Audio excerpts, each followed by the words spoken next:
अच्छा मुझे ये बताइए कि ओरिजिनली पॉलिटिक्स में तो प्रियंका गांधी का डेब्यू इन इन सेंस प्रचार से के जरिए कह लीजिए राहुल गांधी से पहले हो गया था। ये if I am not wrong Deepak ji, Sonia ji का इलेक्शन देखने चली गई थी पहली नहीं, उससे पहले भी श्री परमबुदूर में जब पहली बार सोनिया गांधी ने पब्लिक मीटिंग की थी तो उनके साथ राहुल नहीं थे, उनके साथ प्रियंका गांधी थी। ठीक है, मैं बात कर रहा हूँ 1998 की। फिर 99 के इलेक्शन में 99 के इलेक्शन में बकायदा रायबरेली भी गई और अमेठी की जिम्मेदारी भी जब भाई ने चुनाव लड़ा तो संभाले। अमेठी पहले तो अमेठी लड़ी थी, रायबरेली तो 2004 में मिसेस गांधी शिफ्ट हुई हैं। जब अमेठी राहुल लड़ने लगे तब मिसेस गांधी 2004 में शिफ्ट हुई। 2004 से 2009 के बीच उनको 2 चुनाव लड़ने पड़े रायबरेली में। दोनों चुनाव उन्होंने देखे क्योंकि ऑफिस ऑफ प्रॉफिट का स्कैंडल हुआ था। वो खबर मैंने ही ब्रेक की थी कि ऑफिस ऑफ प्रॉफिट का जो नोटिफिकेशन है वो राष्ट्रपति एपीजे अब्दुल कलाम ने वापस कर दिया। उसके बाद जब ये हुआ उनके पास एनएससी के चेयरपर्सनशिप थी, तो वो दोनों चुनाव जो है और दूसरी प्रियंका उनके साथ थी बिल्कुल। तो राहुल गांधी तब तक खुलकर नहीं आए थे। राहुल गांधी करते थे लेकिन प्रियंका दोनों की मदद करती थी। प्रियंका माँ के साथ हमेशा से घूमती रही। जैसे मुझे किसी ने एक किस्सा बताया कि जब अमेठी वाला इलेक्शन लड़ रही थी सोनिया गांधी तो किसी ने पूछ गए तो इनके ऊपर आपकी माता जी के लिए कहा जाता है तो फॉरेन मूल की हैं, विदेशी मूल की हैं, तो उन्होंने बढ़ा दिया अपना हाथ साथ। क्या मेरी रगों में किसी विदेशी का खून दौड़ रहा है?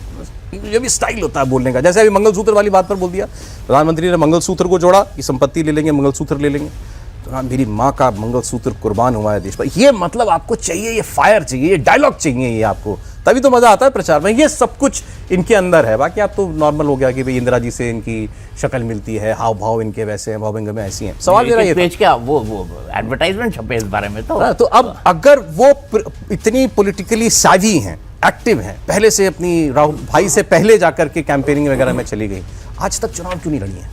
क्या वजह है इसकी?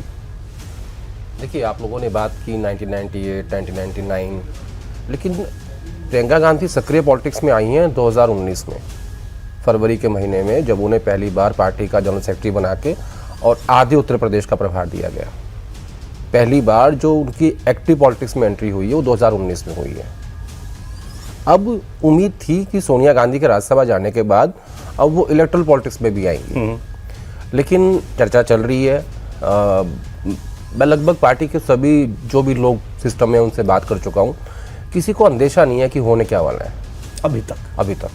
वो इसलिए नहीं है क्योंकि जो 2 दिन पहले जो मीटिंग हुई थी सेंट्रल इलेक्शन कमेटी की, उसमें आधिकारिक रूप से यूपी का एजेंडे में नहीं था। वो बैठक बेसिकली पंजाब के लिए बुलाई गई थी और जो आधिकारिक चिट्ठी आई थी उसमें लिखा भी हुआ था ये। तो अविनाश पांडे जो प्रभारी है उनको बुलाया गया और मोना तिवारी को बुलाया गया जिस पीएलपी के नेता है, और वहाँ पे सब ने ये कहा कि हम ये फैसला छोड़ते हैं कांग्रेस प्रेसिडेंट के ऊपर।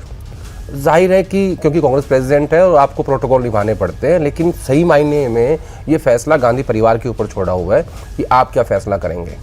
लेकिन किसी को भी भनक नहीं है कि होने क्या वाला है अब। लेकिन क्योंकि आपके दर्शक तो जानना चाहेंगे, मुझे लगता है कि राहुल गांधी चुनाव लड़ेंगे। जो मैंने आपके लास्ट शो में भी कहा था, प्रियंका गांधी के चुनाव लड़ने की संभावना कम है। अब आपका सवाल ये होगा कि ऐसा क्यों है।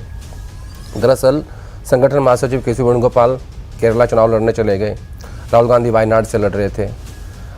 खड़गे साहब की जो सीट है वो इस बार उनके दामाद के पास चली गई, वो वहाँ से चुनाव वो लड़ रहे हैं क्योंकि खड़गे साहब एलओपी हैं और राज्यसभा में हैं।